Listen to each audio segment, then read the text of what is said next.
السلام علیکم ورحمۃ اللہ وبرکاتہ۔ ہمارے معزز ناظرین، امید کرتے ہیں کہ آپ سب بالکل خیر و عافیت سے بالکل ٹھیک ہوں گے۔ ہم حاضر ہیں آج الحمدللہ ایک نئی بات، ایک نئی ویڈیو کے ساتھ، علم کثیر کا کچھ نیا حصہ لے کر۔ ہماری محترم ناظرین، امید کرتے ہیں کہ آپ آخر تک انشاءاللہ ہمارا ویڈیو ضرور دیکھیں گے۔ رسول اللہ صلی اللہ تعالی علیہ وسلم نے فرمایا، جب کوئی انسان اللہ تبارک و تعالی کو راضی کرنے میں لگا ہوتا ہے، راضی کرنے میں لگ جاتا ہے،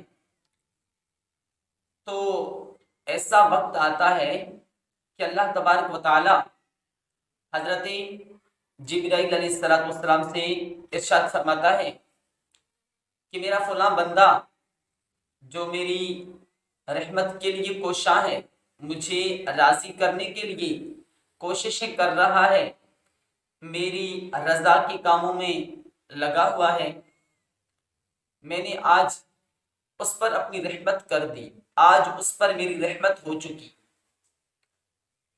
ہمارے جناب محترم ناظرین، جبرائیل علیہ السلام یہ ارشاد باری تعالیٰ سن کر اعلان فرما دیتے ہیں کہ اللہ تبارک و تعالیٰ کی فلاں شخص پر رحمت ہو چکی ہے۔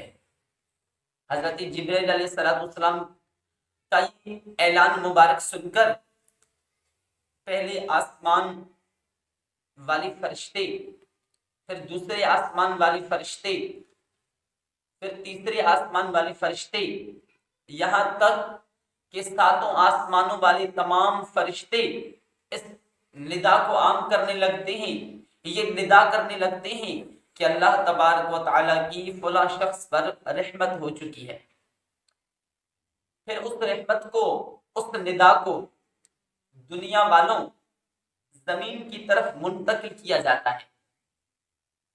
ہمارے جناب محترم اسلامی بھائیوں، ہمارے چینل کے ناظرین، دیکھا آپ نے نبی پاک علیہ السلام فرماتے ہیں کہ جو شخص اللہ تعالیٰ کی رضا میں لگ جاتا ہے، اللہ تعالیٰ کو راضی کرنے کے لیے لگ جاتا ہے، تو اللہ تعالیٰ کی اس پر ضرور رحمت ہوتی ہے۔ ایک وقت ایسا آتا ہے جو اللہ تبارک و تعالیٰ ضرور اس پر اپنی رحمت کرتا ہے۔ تو ہمارے ناظرین، ہمیں بھی الحمدللہ کبھی اللہ تعالیٰ کی رحمت سے نا امید نہیں ہونا چاہیے، ہمیشہ اللہ تعالیٰ کی رحمت میں امید رکھنا چاہیے۔ مانتے ہیں کہ ہم گنہگار ہیں، مانتے ہیں کہ ہم سیاہ کار ہیں، مانتے ہیں کہ ہم بدکار ہیں، لیکن ہمیں اللہ تعالیٰ کی رحمت سے کبھی بھی نا امید نہیں ہونا چاہیے۔ آقا کریم علیہ السلام کے ارشاد کے مطابق ایسا وقت ضرور آئے گا جب اللہ تبارک و تعالیٰ اعلان فرمائیں گے، جبرائیل علیہ السلام سے ارشاد فرمائیں گے کہ میں نے فلاں شخص کو بخش دیا، میں نے فلاں شخص پہ رحمت کر دی۔ تو پیارے پیارے محترم اسلامی بھائیوں، ہمیں بھی چاہیے کہ الحمدللہ ہمیشہ اللہ تعالیٰ کی رحمت میں امید باندھے رکھے، مگر افسوس آج کل ہمارا ذہن اس طرف ہوتا ہی نہیں۔ ہم نے دو چار نمازیں پڑھ لی، ہم نے دو چار روزے رکھ لیے، ہم نے کچھ صدقہ خیرات کر لیا، جناب اب ہاتھ سر کے نیچے دے کر سو جاتے ہیں کہ ہم نے اللہ تعالیٰ کو راضی کر لیا، ہم نے جو نیکیاں تھی وہ سب کر لی معاذ اللہ۔ لیکن پیارے پیارے اسلامی بھائیوں، ایسا نہیں ہوتا۔ نہ جانے ہماری کون سی نیکی اخلاص بھری ہو، نہ جانے ہماری کس نیکی سے اللہ تعالیٰ راضی ہو۔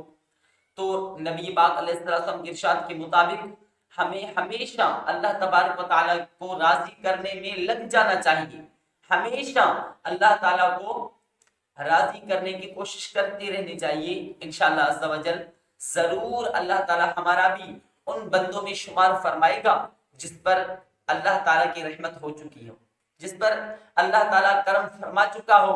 اللہ تعالیٰ ضرور ہمارا بھی ایسے نیک مومن بندوں میں شمار فرمائے گا انشاءاللہ عز و جل۔ اللہ تبارک و تعالیٰ سے دعا ہے کہ ہمیں بھی تمام برائیوں سے محفوظ فرمائے اور ہمیشہ اپنی رضا میں کوشاں رکھے، اپنی رضا والے کام کرنے میں ہمیشہ ہمیں مصروف رکھے، تمام برائیوں سے محفوظ فرمائے۔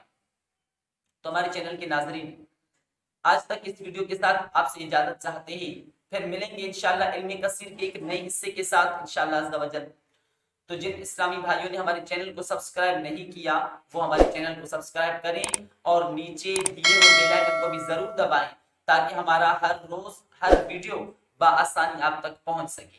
السلام علیکم ورحمۃ اللہ وبرکاتہ۔